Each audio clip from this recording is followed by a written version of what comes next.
Sir நீங்க எதுல வேணாலும் வீடு கட்டிங்க சார், திசைகள் ஒண்ணு தானே, சூரியன் ஒண்ணு தானே, சந்திரன் ஒண்ணு தானே, நட்சத்திரம் ஒண்ணு தானே. எங்க வீடு கட்டினாலும் பத்திரம் யார் பேர்ல இருக்கோ அவங்க பாதிக்கப்படுவாங்க, யார் உரிமையாளரோ பாதிக்கப்படுவாங்க. இப்போ பார்க்குற வேலைக்கும் இப்போ தங்கியிருக்க வீட்டுக்கும் சம்மந்தம் இருக்கா? நிச்சயமா உண்டு சார். ஒரு வீடு தென்மேற்கு தெற்கு தெருக்குத்து சார், நான் ஓப்பனா சொல்றேன், இதெல்லாம் சொல்லக்கூடாது. தென்மேற்கு தெற்கு தெருக்குத்தா இருந்தா அந்த பெண் வந்து சில தவறான விஷயங்களை ஈடுபடுவாங்க. தென்மேற்கு மேற்கு தெருக்குத்தாக இருந்தால் அந்த வீட்டில் இருக்கக்கூடிய ஆண்கள் தவறு பண்ணுவாங்க. வடகிழக்கில் படிக்கட்டு சார், வடகிழக்கில் ஓவர் ஹெட் டேங்க் இருக்கு உங்க வீட்டில் அப்படின்னா எல்லா அறிவும் உங்களுக்கு இருக்கும் சார். உங்களை செலக்ட் பண்ண மாட்டோம், எல்லாமே வாஸ்துக்குள்ள வரும் சார். வாஸ்துக்குள்ள மாட்டாம எதுவுமே போகாது. யார் வீடுலாம் கிழக்கு மூடி இருக்கு, ஒரு ஜன்னலே இல்லையோ அவன்லாம் வந்து சோம்பேறியா இருப்பான், தண்ணி அடிப்பான். இல்லை அது எப்படி சொல்றீங்கன்னு எனக்கு புரியல. சயின்டிஃபிக்கா சொல்றேன் சார்.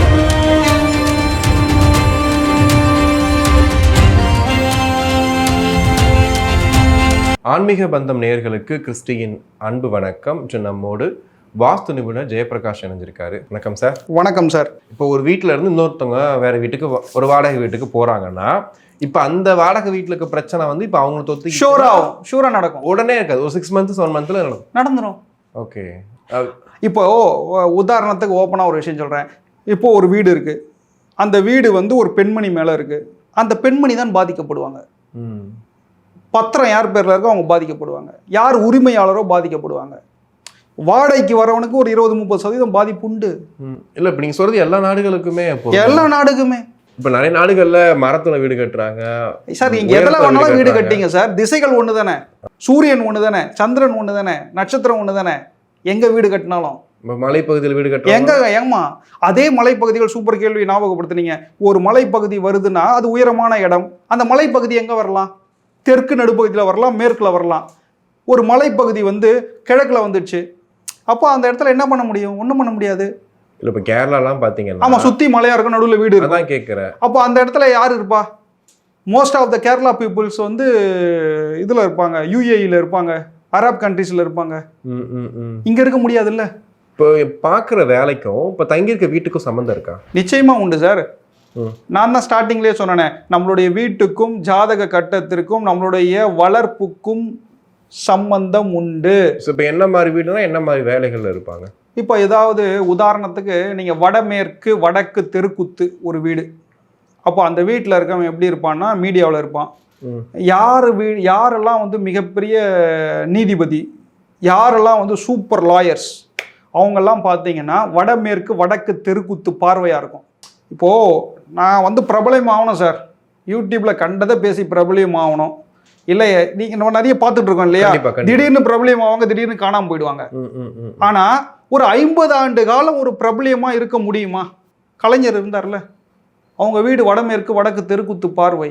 ஓகே. அரசியலுக்கும் அரசியல்ல 50 ஆண்டு காலம் தவிர்க்க முடியாத தலைப்பு செய்தி இல்லை அவரு. ஆனால் வாஸ்துவே நம்பாதவரை பற்றி நீங்கள் சொல்கிறீங்க. ஆமாம், ஏன் நம்பலை? நம்பாதவரா வந்து ராமானுஜரை பற்றி எதுனா மிகப்பெரிய டேலண்டட் பர்சன் சார். அவரை மாதிரி ஒரு ஜீனியஸ்லாம் அந்த உலகத்துல கிடையாது. இப்ப அவர் டேலண்ட்டை தாண்டி ஒரு வீடு இருக்கிற அமைப்புமே பேசுது இல்லையா? இப்போ கலைஞர் வீடு வந்து தென்மேற்கு மேற்கு தெருக்குத்து ஒன்று வரும், அது தவறான தவறு, ஆனா பணம் நிறைந்த தெருக்குத்து அது. அதனாலதான் சில ஒன்றுக்கு மேற்பட்ட மனைவிகள். அதுவும் பேசும் இல்லையா? ஓகே. இப்ப வீடு இந்த மாதிரி அமைஞ்சிருந்தா அவங்க வீட்டுல 2-3 பொண்டாட்டி இருப்பாங்க. என்ன சார், தென்மேற்கு ஒரு வீடு தென்மேற்கு தெற்கு தெருக்குத்து சார், நான் ஓப்பனா சொல்றேன், இதெல்லாம் சொல்லக்கூடாது. தென்மேற்கு தெற்கு தெருக்குத்தா இருந்தா அந்த பெண் வந்து சில தவறான விஷயங்களை ஈடுபடுவாங்க. தென்மேற்கு மேற்கு தெருக்குத்தாக இருந்தால் அந்த வீட்டில் இருக்கக்கூடிய ஆண்கள் தவறு பண்ணுவாங்க. யாருன்னா ஒருத்தராவது அரசியல்ல நின்று தேர்தல்ல நின்று தோத்து இருக்கணும். இல்லை இப்போ வீடை மாத்திரம்ல, இப்போ இந்த வீட்டை விட்டுட்டு இன்னொரு வீட்டுக்கு போறோம், அந்த வாடகை விட்டுட்டு இன்னொரு வீடு வாடகை வீட்டுக்கு போறோம் அப்படின்னா இப்போ அந்த வீட்டில் சில சேஞ்சஸ்லாம் பண்ணி வச்சிருப்பாங்க. ஆல்ரெடி இருந்தவங்க வந்துட்டு சில இது பண்ணி வச்சிருப்பாங்க. இப்போ அது நமக்கு அஃபெக்ட் ஆகும். ஷோர் ஆகும் சார். எங்களுடைய பூர்வீக வீடு வந்து 1924 கட்டப்பட்ட வீடு. 1996 எங்கள் அப்பா சைதாப்பேட்டில் வீடு கட்டுறாரு. 1924 வடகிழக்கில் படிக்கட்டு போட்டு கட்டின வீடு. அதே தவிர தான் எங்கள் அப்பா என்ன பண்ணுறாரு, 70 வருஷம் கழித்து திரும்பவும் வடகிழக்கில் படிக்கட்டு வச்சு கட்டுறாரு. அப்போது நீங்கள் எந்த தவறு பூர்வீக வீட்டில் பண்ணீங்களோ அதே தவறு தான் நீங்கள் புது வீட்லேயும் பண்ணுவீங்க. அது பண்ணால் அது நடந்துக்கிட்டே இருக்கும். இப்போ உங்கள் வீட்டை விற்றதுக்கப்புறம் உங்களுக்கு என்ன ஆச்சு வாழ்க்கையில்? வீட்டை விற்றதுக்கு அப்புறம் தான் ஒரு மிகப்பெரிய ஒரு பானைக்குள்ளே இட்ட விளக்காக இருந்த நான், அதற்கப்புறமா தான் எனக்கு வேலைகள் நடந்தது, திருமணம் நடந்தது, ஒரு மிகப்பெரிய நல்ல நிலைமையில இருக்கேன் நான். ஓகே. அது வரைக்கும் எல்லா அறிவும் இருக்கும் சார். இப்போ உதாரணத்துக்கு சொல்கிறேன், வடகிழக்கில் படிக்கட்டு சார், வடகிழக்கில் ஓவர் ஹெட் டேங்க் இருக்குது உங்கள் வீட்டில் அப்படின்னா எல்லா அறிவும் உங்களுக்கு இருக்கும் சார். உங்களை செலக்ட் பண்ண மாட்டான். என்ன கண்ணு நல்லா இருக்கியா, சூப்பர்ப்பா, நீ முன்ன மாதிரி ஆளே இல்லை பண்ணுவான். போனதுக்கப்புறம் தருதலை, இதுக்கு வாய்ப்பு கொடுத்தா நம்ம எங்கே போகிறதுன்னுவான். யார் வீடெல்லாம் வடகிழக்கு படிக்கட்டு இருக்கோ, யார் வீடெல்லாம் வடகிழக்கில் ஓவர் ஹெட் டேங்க் இருக்கோ அவங்க எல்லாம் பார்த்தீங்கன்னா உங்களுக்கு துரோகம் பண்ணியிருப்பாங்க. ஷோராக துரோகம் பண்ணுவான். ஆனால் சில பேர் நான் கேள்விப்பட்டிருக்கேன், வாடகை வீட்டுக்கு நம்ம உள்ளே போனோடனே அவங்க சொல்லுவாங்க, எப்பா இதுக்கு முன்னாடி ஒரு ஃபேமிலிங்க இருந்தாங்க, வந்த 6 மாதம் சொந்த வீடு கட்டிட்டு போயிட்டாங்க, ரொம்ப ராசியான வீடுப்பா இது அப்படின்னு சொல்லுவாங்க. சில வீட்டுக்குள்ள போனதுக்கு அப்புறமா இருந்த அந்த ராசியான வீடு சொல்றாங்க இல்லையா, அந்த ராசியான வீடு எப்படி இருக்குன்னா எல்லா அமைப்பும் சூப்பரா இருக்கும். அந்த வீட்டுக்குள்ள நீங்க போகும்போது அந்த வீட்டில் செப்டிக் டேங்க் எங்க போட்டிருப்பாங்க அப்படின்னா சவுத்து ஈஸ்ட் கார்னர்ல செப்டிக் டேங்க் போட்டிருப்பான். அந்த வீட்டுக்குள்ள நீங்க வாடகைக்கு போனீங்கன்னா, நான் எங்கேயுமே ரிவீல் பண்ணல, அந்த வீட்டுக்கு போனீங்கன்னா south east corner septic tank போட்ட வீடு தவறு தான், அது செகண்ட் ஒப்பீனியன் சொல்லுவாங்க சிவில் இன்ஜினியர்ஸ். ஓகே. அந்த வீட்டுக்கு போனீங்கன்னா ஒரு 1.5 இயர்ஸ்ல சொந்த வீடு கட்டி போயிடுவீங்க. ஓ, தவறு தான், பட் ஆனால் உள்ளே போனால் நமக்கு சொந்த வீடு கிடச்சிரும். ஓகே. ஆனால் வீடு மாற்றுறதுனால சில பேருக்கு வாழ்க்கையே மாறும் சார். சார் என்ன சொன்னாங்க சார், நீங்கள் வீடு மாற்று உங்கள் வாழ்க்கை மாறிடுன்னாங்க. நான் என்ன பண்ணேன்னா, இவனுங்களுக்கெல்லாம் அறிவே கிடையாது, மெயினில் உட்காந்துக்கிட்டு இருக்கோம், 10 நிமிஷத்துல டி நகர் சைதாப்பேட்டா, 10 நிமிஷத்துல டி நகர், இப்படி போனா நான் ஒரு 15 நிமிஷத்துல இப்படி போயிடுவேன். பட் இன்னைக்கு ரேட் எவ்வளவு ஜாஸ்தியா இருக்கும் இல்லையா, ரேட் கொடுத்து வாங்குனீங்க முடியாது இல்ல. ஆனா அதை வித்ததுக்கு அப்புறம் தானே நல்லா இருக்கேன், பன்மடங்கு உயர்வு இல்ல. ஓகே, நீங்கள் சொல்கிறது இப்போ இயற்கையாக சில மாற்றங்களையும் பார்க்குறோம். இவ்வளோ நாள் காடாக இருந்த ஒரு ஏரியாவாக இருக்கும். இப்போ பாடி சரவணா ஸ்டோர் எடுத்துக்கோங்களேன், அந்த இடத்துல அதுக்கு முன்னாடி பாடியில் எப்படி இருந்துச்சுன்னு தெரியும். அண்ணா நகரை நீங்கள் பார்த்துருப்பீங்க. 20 வருஷத்துக்கு முன்னாடி எப்படி இருந்தது பாடி, அதான் சொல்ல, அப்படி இருந்த இடம் இப்போ மாறிட்டே இருக்கு இல்லையா, மாறிட்டே இருக்கும் இல்லையா. அப்போ அதுவுமே இந்த வாஸ்துக்குள்ள தான், எல்லாமே வாஸ்துக்குள்ள வரும் சார். வாஸ்துக்குள்ள மாட்டாம எதுவுமே போகாது.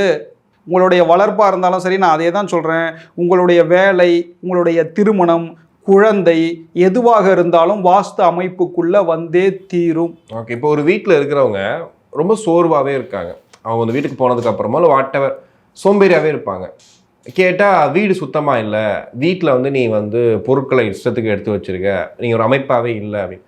அதுக்கும் அவங்களுடைய வளர்ச்சிக்கும் சம்மந்தம் இருக்கு. அவங்களுக்கு கிழக்கு பாதிப்பு இருக்கும், கிழக்கு பக்கம் ஃபுல்லாகவே மூடி இருக்கும்.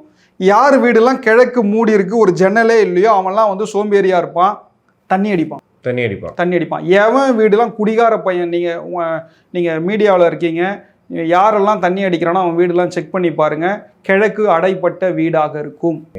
எவன்லாம் தண்ணி அடிக்கிறானோ அவன் வீடெல்லாம் கிழக்கு மூடி இருக்கும், அவன் சோர்வாக இருப்பான், பாசத்துக்கு ஏங்குவான். இல்லை, அது எப்படி சொல்கிறீங்கன்னு எனக்கு புரியல. சயின்டிஃபிக்காக நீங்கள் சொல்கிறீங்க? சயின்டிஃபிக்காக சொல்கிறேன் சார்.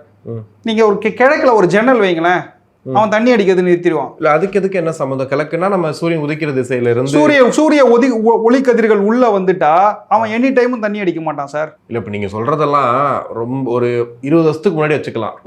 ஒளி ஒளி போகிறது அப்படின்வாங்க, காத்து காத்து போகுது. இப்ப நீங்க இன்னொரு வார்த்தை கூட என்ன கேட்கலாம், சார் தண்ணி அடிக்காம எவனா இருப்பானா? இல்ல, தண்ணி அடிக்கிறது அவங்க விருப்பம்னு வச்சுக்கோங்களேன், அவங்க விருப்பம். பட் நீங்க சொல்றது குடிகாரனா இருப்பன்றது குடிகாரன்ற சென்ஸ் என்னன்னா 30 நாளும் தண்ணி அடிக்கிறது தான் குடிகாரன் சொல்லுவாங்க. தண்ணி அடிக்கிறான்ல, குடிச்சிட்டு படுத்து கிடக்கிறான்ல, வேலைக்கே போவாம, அந்த வீட்டில் பெண் தான் ஆளுமையாக இருப்பாங்க. யார் வீடெல்லாம் பெண்கள் இப்போ அரசியலுக்கு வராங்களோ, இல்லை பெண்கள் ஆளுமையாக இருக்காங்களோ, அவங்க வீட்டிலலாம் பார்த்தீங்கன்னா குடிகார பசங்க உள்ளே இருப்பாங்க.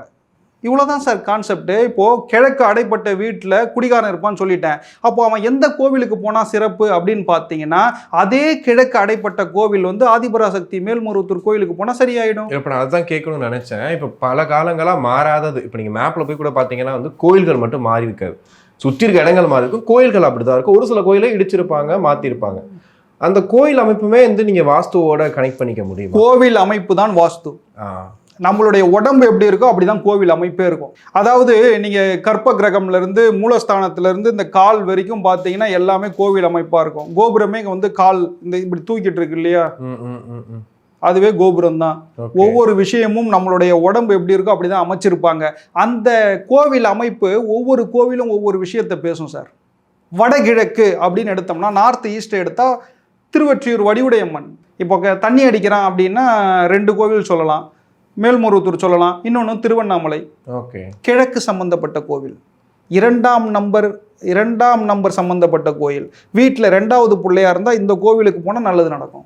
ஓகே, இப்போ போனால் நல்லது நடக்கும். இப்போ நீங்கள் திரும்பவும் பரிகாரம் மாதிரி தானே சொல்கிறீங்க? நான் பரிகாரம் சொல்லலை. நான் போய் உங்களை வந்து நீ அந்த கோவிலுக்கு போ, சுவாமிக்கு பூஜை பண்ணுன்னு சொல்லலையே. ஜஸ்ட் போய் உட்காந்துட்டு வா. வைப்ரேஷன்ஸ், யுவர் அப்சர்வ் பண்ண வைப்ரேஷன்ஸ்ன்ற நான் யாருக்குமே போயிட்டு கோவில் சொல்லுவேன், யாருக்குமே நீ போயிட்டு நீ வந்து தேங்காவோட சுவாமிக்கு அர்ச்சனை பண்ணுன்னு சொல்ல மாட்டேன். நீ அங்கே போய் உட்காந்துட்டு வா, வைப்ரேஷன்ஸ் சரியாயிடும். கேன்சர் பேஷண்ட்ஸ் இருக்கான், க்யூர் பண்ணவே முடியாது, என்ன பண்ணலாம்? அவன் மருந்து எடுத்துட்டு இருப்பான், அவன் வந்து அவனுக்கு சில டெஸ்ட்டுகள் போயிட்டு இருக்கும், தெரப்பி கொடுப்பாங்க, ஹீமோதெரப்பி கொடுப்பாங்க. கொடுத்தாலும் அவனுடைய வாழ்க்கையை தள்ளி போட முடியுமா? அதுக்கு ஏதாவது வந்து ஒரு கோவில் இருக்கா அப்படின்னா காஞ்சிபுரம் காமாட்சி அம்மன் கோவில். அவன் சுவாமிய தென்கிழக்கு சம்பந்தப்பட்டவன், சவுத் ஈஸ்ட் கார்னர்ல உட்காந்துட்டு இருப்பா, கேவல கும்ப நிலையில உட்காந்துட்டு இருப்பா. அது பணம் சம்பந்தப்பட்ட கோவில். இப்போ அந்த மாதிரி ஒவ்வொரு கோவிலுக்கும் ஒவ்வொரு அமைப்பு இருக்கு. ஒவ்வொரு கோவிலுக்கும் ஒவ்வொரு அமைப்பு இருக்கு. கண்டிப்பா சார், நிறைய விஷயங்கள் பேசணும். உங்க நேரத்துக்கு ரொம்ப நன்றி. நல்லது சார்.